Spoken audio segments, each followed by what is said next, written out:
You're welcome back to my channel, ladies and gentlemen. I'm Cyrus. This is Kuntum Network. Thank God, finally, we have somebody who has so much weight in the studio. Ladies and gentlemen, we started this thing not long ago on TikTok, on YouTube. If you haven't subscribed on YouTube, please do that. We started not long ago, and we are making a little bit of impact at this point. And a huge personality is in the studio, a very huge personality. We've all seen on TV and on radio and admired for so long. And today, he chose to give us just an hour of his time to discuss business. I don't want to talk too much about him. He's here, and welcome, sir. Thank you, sir. Wow. I can't believe you are sitting here. Oh, well, I'm here. You're here? Yes, we're here together. So. Wow. You know, some time ago, we used to watch you guys on TV. Mm-hmm. You know. Yeah. And today we are sitting looking right into your eyes. You know. Wow. For those who don't know, please. Let me tell you something. Right. The first time I was approached to be on TV, I agreed. A day before the program, I switched off my phone. I didn't want to be on TV. Wow. Yeah, what caused that change in that short period of time? I didn't want people to see me like, this is him. Because I had done radio for years. Right. And then I felt that by coming on TV, I'll be blowing the lid.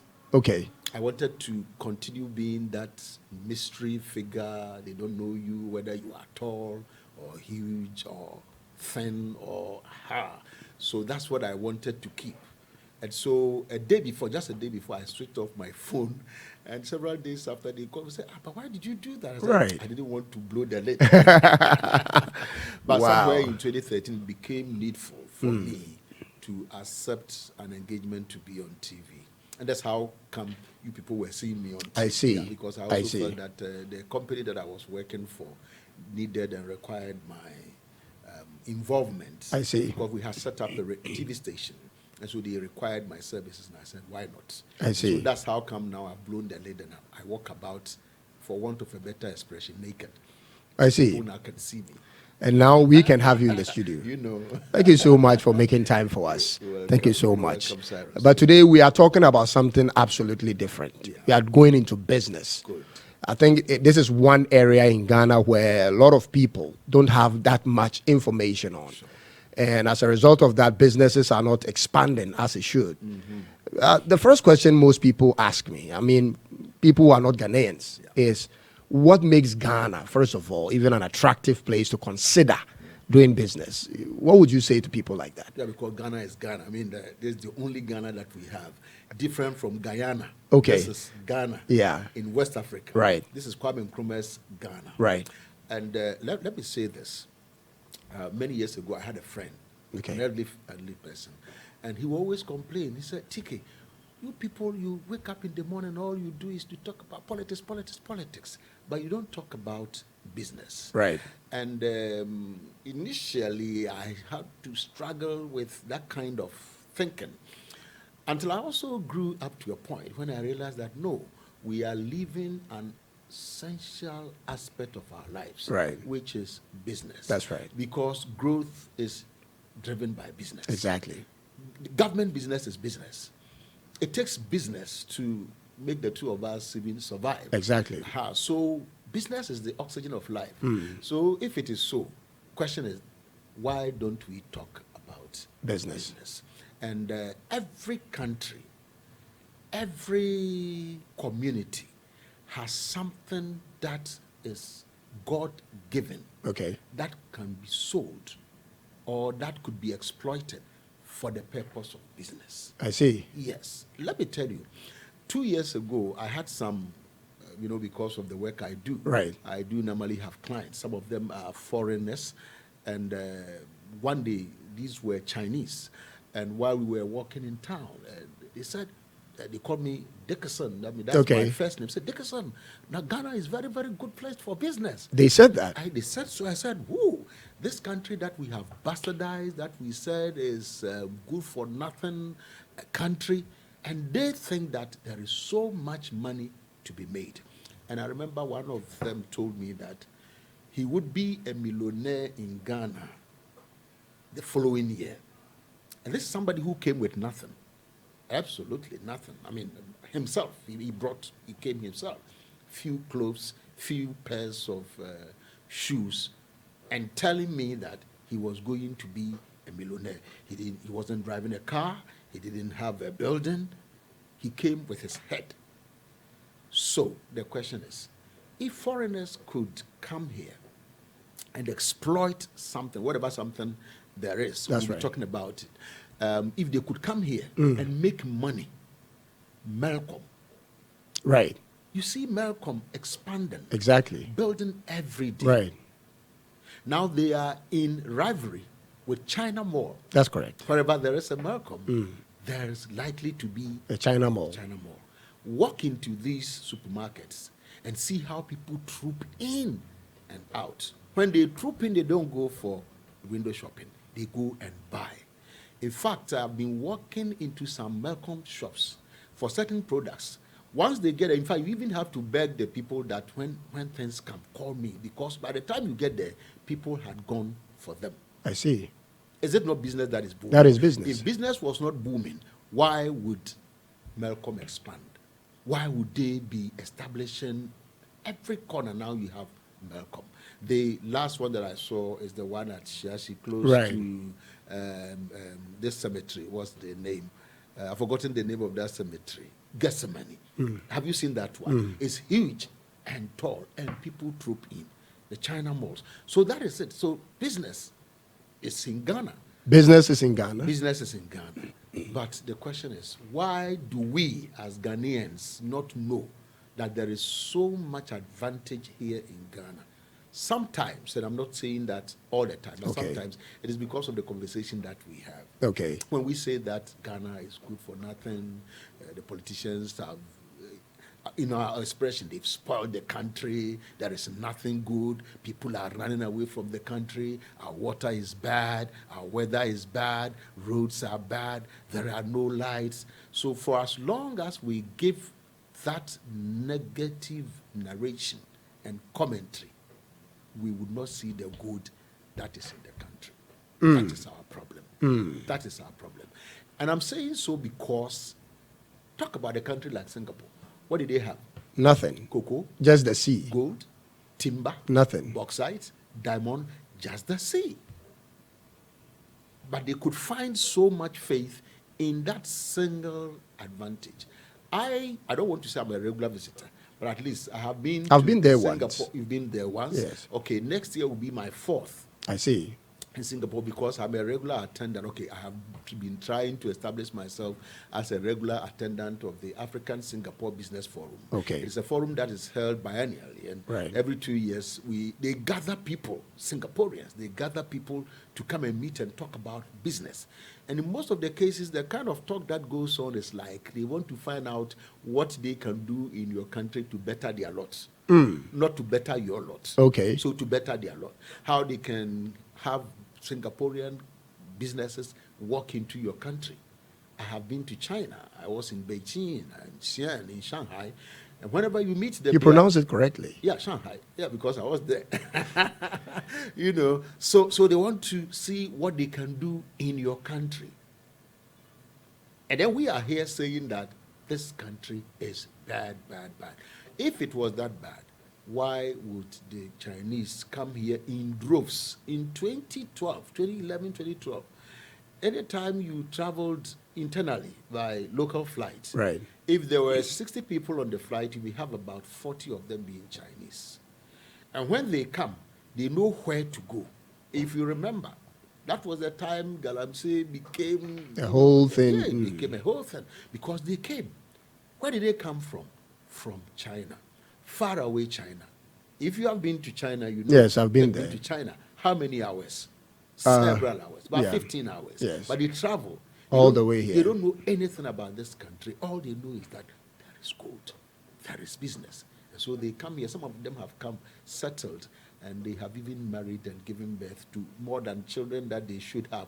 if In they China. were. Exactly. So how come those who are outside, how come those investors know that these people, there is something to be made out of them?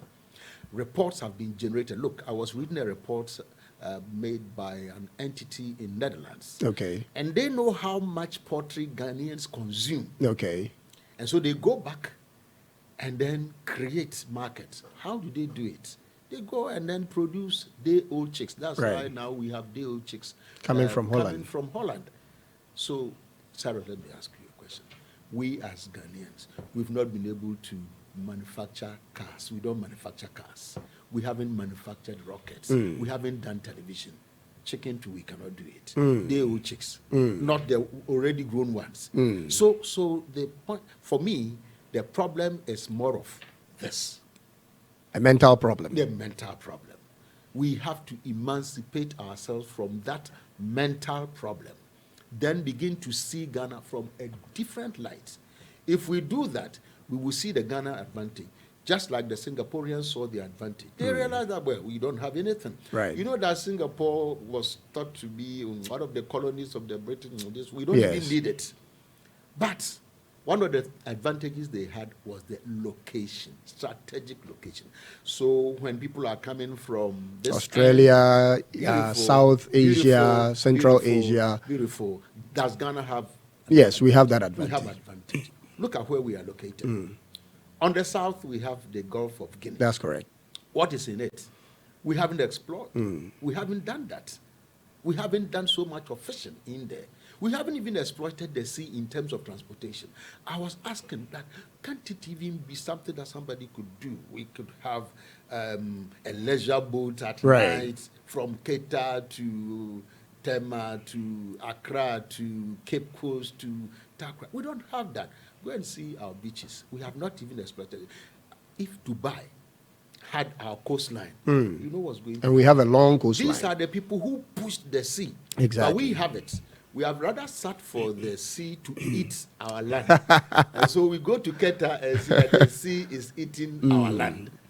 See that we can exploit. We rather allow it to come and then eat us. You see, that is the problem. When we have an advantage, and you don't take advantage of that advantage takes advantage of you.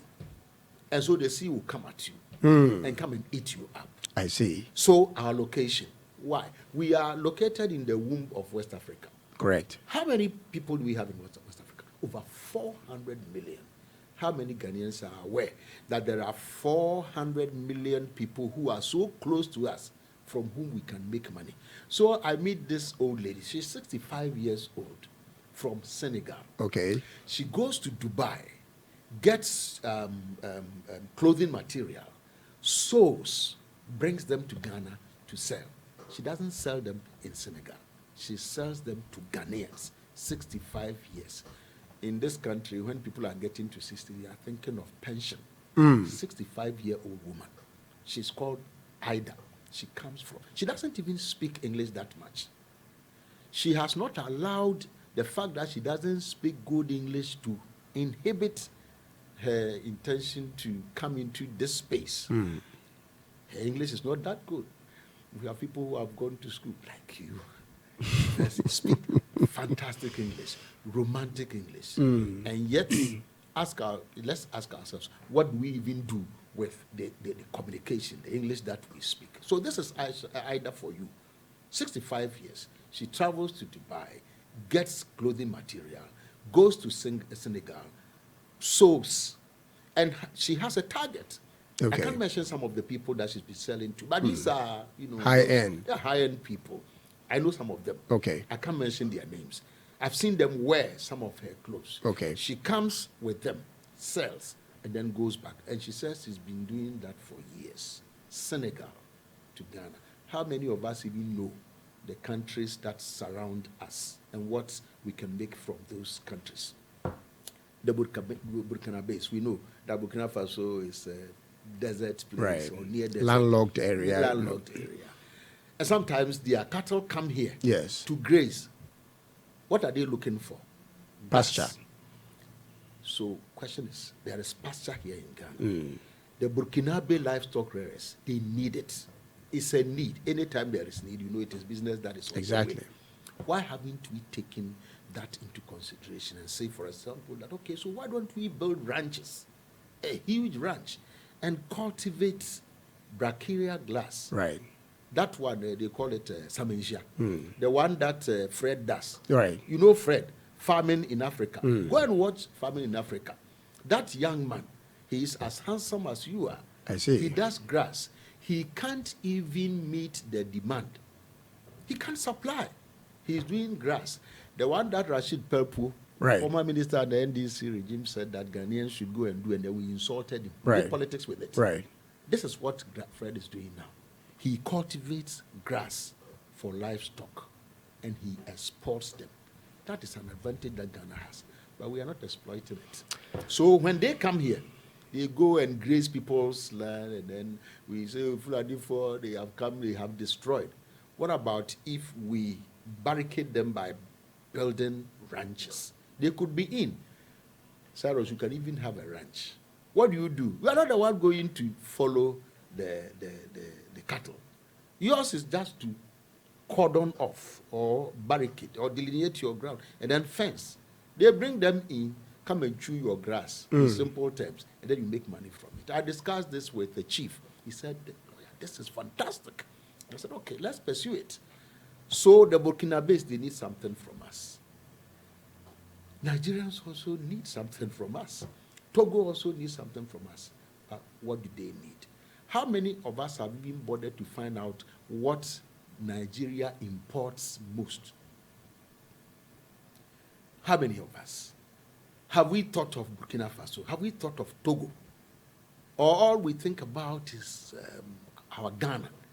But even what is in our Ghana, how many of us are even aware? So we go to school. I don't want to say or mention any cause for people to say that I'm attacking cause, but we go to school and all we go to do is to learn how to speak fantastic English. That is good. It makes us polished or appear smart and wise. But the question is that the language that you have, the knowledge that you have acquired, how are you going to be able to squeeze juice out of that knowledge in order to make ends meet, so that you may not even sit to expect the government to provide you employment? Fred has done it. Many other people have done it. Why is the larger majority not doing the same? So Ghana has an advantage. I'm saying our location, our climate. Let's even begin by talking about the stability in this country. For the first time, we have run a Republican regime for 32 years. Never in the history of this country has this occurred. How many years did we have the first republic? We had that in 1960. I think 6 years. Yeah, 6 years. Then it was truncated by a coup d'etat. Right. And then we came back after we had realized that we had not done well when we brought in the military. That's what we do all the time. That, oh, no, democracy is not good for us. It's not good for us. Let's go for the military. We bring the military in and say that, no, we don't like the military. Let's go for it. We don't even know what we want. Sometimes behaving like the Israelites when they were brought out of slavery. Then they turn around to say that you should have even left us in slavery. If we were there, we would have even found places to die. We shouldn't be that as a country. And so, 69, we had another regime, democracy. 72, we overthrew. And then we came back, 79. Then 81, we overthrew. And after 11 years, we have come to, for me, we have come to birth. We have come to understand that democracy will help us. Let nobody make a mistake. We may have our issues. We may have our challenges. But Cyrus, I can tell you that if we should overthrow or if we should wipe out the gains of the democracy that we have experienced, we will go back and in a regretful manner say that we wish we didn't do it. And that is why we say to ourselves, never again. We shouldn't do that again. We may have issues. People have been complaining about our constitution is this and that. And I said, look, yes, it's like buying a car. After you've used the car for a while, the tires may wear. You may have some of the parts, developing faults. You don't throw away the whole car. You fix where there are problems to be fixed. Right. Sometimes some of the noise that we make about the Constitution, we don't even carefully sit to, consider whether or not it makes sense. I have been involved in constitutional review. Okay. I'm a member of the current Constitutional Review Consultative Committee. I see. And so I've been involved in. And I can tell you that sometimes when we sit and we do our deliberations, we say that some of the things that people have been making noise about, it's just an option. It's like, for example, if you permit me to do a little bit of politics, we say that if we vote for DCs, then they will be accountable to us. Who says that if you vote for somebody, they will be accountable? You could have somebody that you have not voted for and still be accountable. Why? Don't we have the accountability structures? We do. It is because we have not been willing to take people to task. That is why we say that, oh, if we vote for them, then they will be accountable. If that were the case, how come that sometimes we complain about the people we have voted for? Why do we vote them out of power? Because we say that they have not met our expectations. So voting for a person does not necessarily make them accountable. So we have a constitution. A constitution that guarantees a lot of things. One of them is our economic rights that allow us to do business the way we want. Government does not interfere in our businesses. And so if you want to look at one of the advantages, look, let me tell you, the Chinese, when they come to Ghana, one of the things they fear is that government may take their businesses. They think that as it happens in their country, it can happen here. If there is any Chinese who is watching, let me tell them, in Ghana, no, government doesn't take people's businesses. So there is that congenial atmosphere, an environment within which we can do business. So first of all, let's talk about stability. We have had an election in 92. We didn't fight. 96, we didn't fight. It didn't generate into any one of those civil strifes, just as in other countries. 2000, 2004, 2008, 2012, 16, 20. We're now going to have 2024. There are businesses that don't want to invest this year. There are foreign investors who do not want to come to Ghana this year. Some of them have left. Why? Because of the commentaries they hear. Because we have created a certain impression that there could be strife, there could be tension, and so they have decided to do the wait and see. But Cyrus, on the 14th of October, 2024, there's going to be a business forum in Russia. Russia that is fighting with Ukraine. Right. There's going to be a business forum. I have been invited to attend that forum. Business continues as usual. Business continues as usual. But what is the commentary out there? That they are at war. It's unsafe. Even in the midst of war. I know that if I should tell you that I'm going to Russia, you advise me not to go because you tell me, no, we need you alive. But I'm saying that there is. I think 4 years ago, this lady, I've forgotten the name, Daria or so, she called me from Russia, asking me what I will be coming to exhibit in Russia. Even in Russia, business is going forth.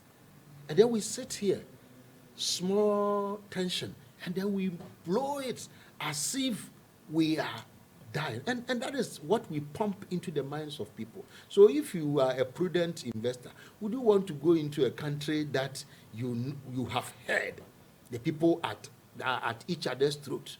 They can't even get water to drink, when in reality that is not the case. What kind of picture are we painting? Look, the first time I went to Singapore, you may have experienced it. Once you sit in the taxi cab, the taxi driver starts telling you about Singapore and how good a place. I remember one of the things he told me. He said that this place, security is intact. You can even walk at 12 midnight. That's what he told me. The average Ghanaian will say that, hey, this place, we don't take armed robbers. That's what we do. So always painting that negative picture. And when business people, they want a safe environment. And so let's tell the people, Cyrus, tell them that it is not as bad as it seems. And you know that in the media, bad news sell. Bad news do sell. And so if business is booming in Ghana, you don't expect BBC to talk about this. You don't expect CNN to talk about it, unless maybe you go to Profit Point. Right. Yes, to go and speak about business. Otherwise, they will be interested in the small demonstration that occurred in front of 37. That is what they'll be interested in. When it is good, they won't talk about it. It is only when it is bad. And so it goes out there and creates a certain impression that we are at each other's throat. But that is not the case. There is safety in this country. Safety,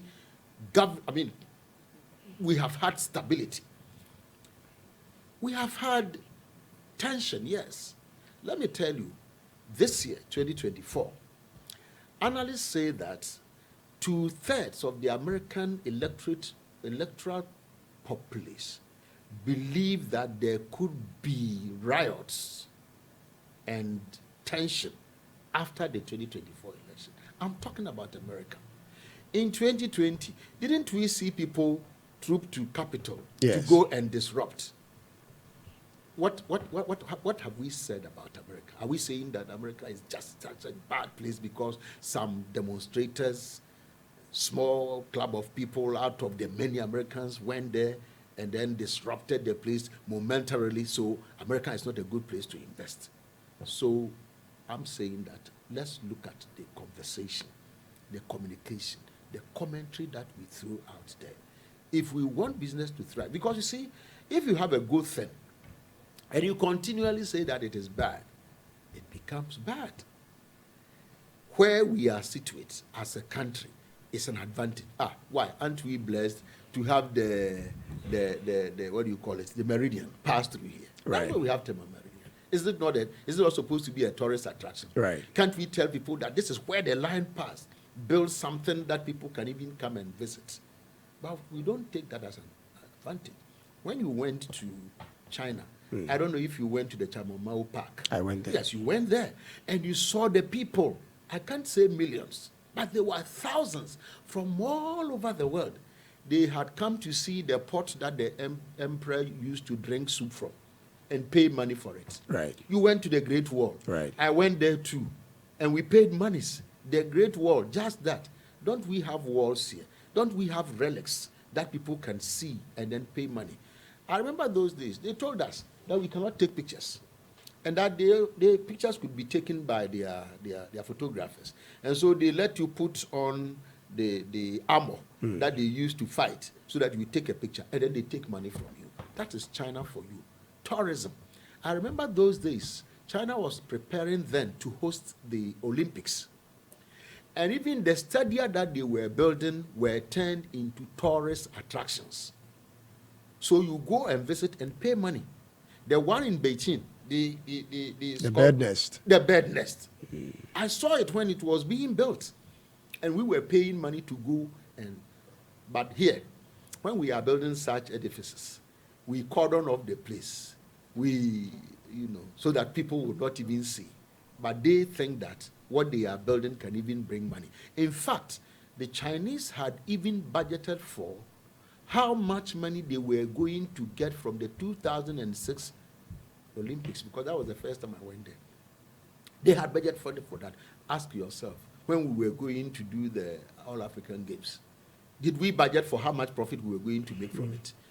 Has it not turned around rather to be a case of people who have loaned money and losses and all that? Why can't we engage our intellects more in respect of what advantage we have as a people? In fact, I've listened to you. I've listened to you extensively, and I've enjoyed the conversation. Okay. And there are two things that I want to bring to your attention. Perhaps you want to throw more light on. Foreigners are coming into our country. They are coming with investment. I don't know whether you can call it a level play field when they come in with all that forex and our people don't have access to that kind of money. And so they are able to touch on different opportunities they see and develop it, which becomes a huge business eventually. And our people may see it, but don't have access to that credit. And for that purpose, they wouldn't be able to do as much as the foreigners would do. Shouldn't that be a problem worth discussing, as in how easy it is for Ghanaians to have access to capital to do business in their own country? So that could also be a whole episode that we can have. How come that we don't have access to credit?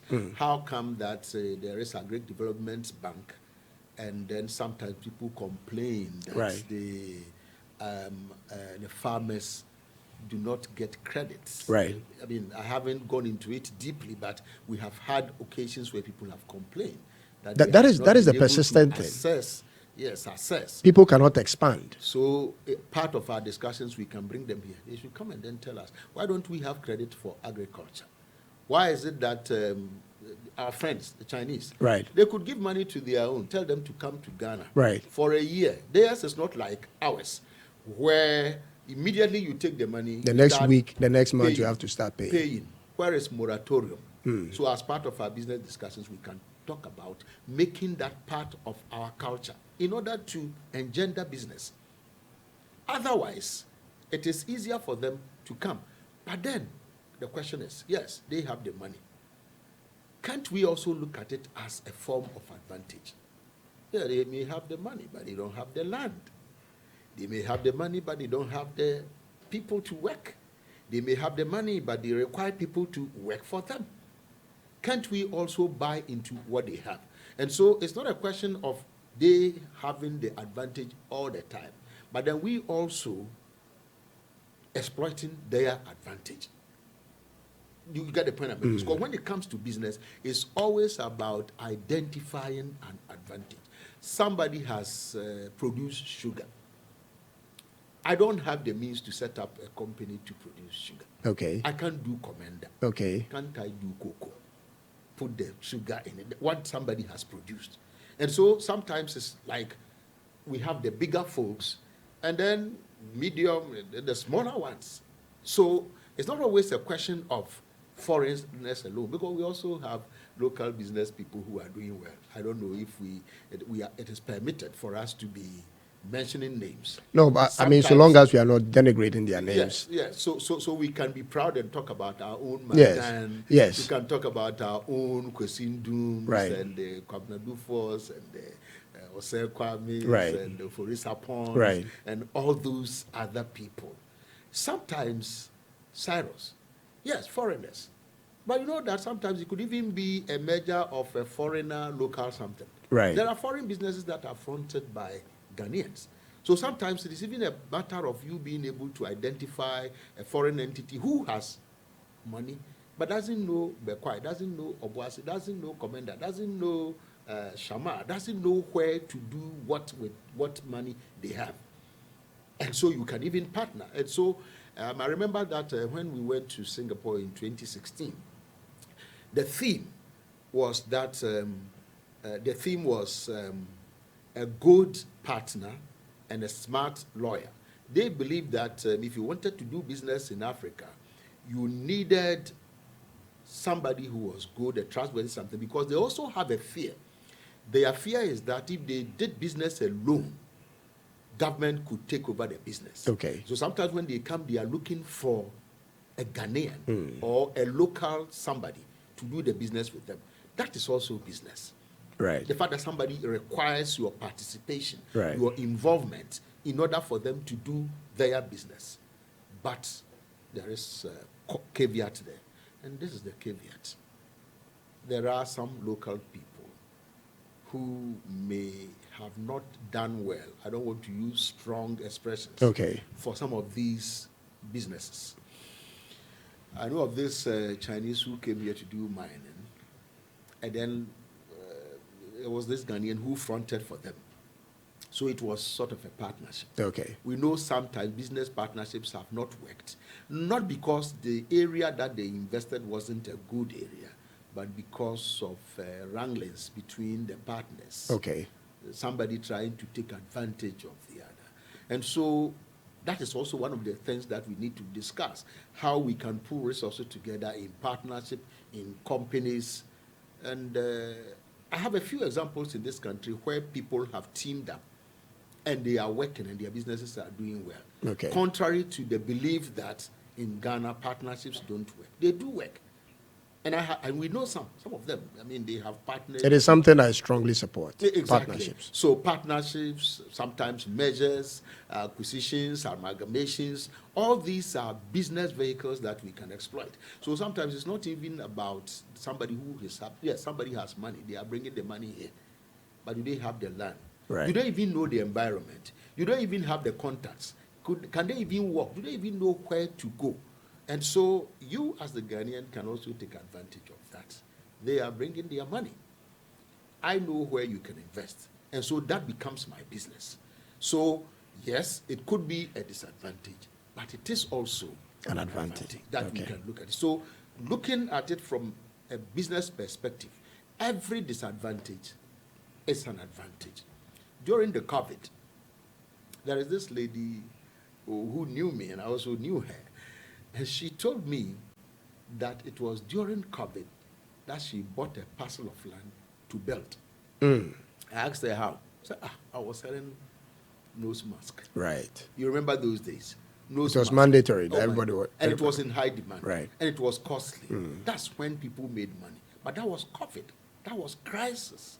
And so if you are a business-minded person, even in crisis, in fact, for some businesses, it is crisis that make them grow wealthier and bigger than they would without the crisis. I always tell people, and then when I say it, they laugh. I said, somebody told me a story. He says that somebody who manufactures malaria drugs, then mosquito went into his house. And then he tried to kill the mosquito. And then mosquito said, oh, Obi akraba yemi ankenyewo. Didi awedi malaria. Sarah, doesn't it make sense? That's what mosquito told him. I said, you have benefited. You of all people, because you produce or you manufacture malaria drugs, and I'm responsible for bringing malaria, and you are killing me. You should rather honor me. So I'm saying that in this life, every disadvantage is an advantage. I see. It is an advantage. It is only because we have not approached our problems from a business perspective. We and the Germans, who should be interested in solar? We. Why are we not? Because, you know why? We think small. We use a very small part of our brains to think. So we use that small part of our brain to think that the only essence of sun is drying kokunti and kobe and our clothes. And they are thinking about solar panels. And so we will go and then, look at us as a people. Look at us as a people. All we know the sun is for is to drying kobe. Somebody is thinking from a deeply technological perspective. We went to school, they taught us that there are different types of energies. Among them is solar energy, and it ended there. And then we went to universities, and then they taught us solar energy, and it ended there. And then we came out, and all that we could do with that knowledge that solar has energy is to dry kokote, and dry kobe, and dry our clothes. That's all. Now we don't even make use of the sun again, because now most of us have even bought washing machines, and so we dry it there. So what last did you do with the sun? Well, I do farming with it. You do farming with it. Beautiful. So, but back to my point, that there's so much sun here, but the Germans have benefited more in the solar industry than Ghanaians. Why should that be the case? It is so because we don't know the advantage. We are closer to Burkina Faso. Why should we sit for some other country far away to come and trade with Burkina Faso? Some of the products that we produce in Ghana, Burkina Faso imports from far away countries. Don't we have land to produce so much rice?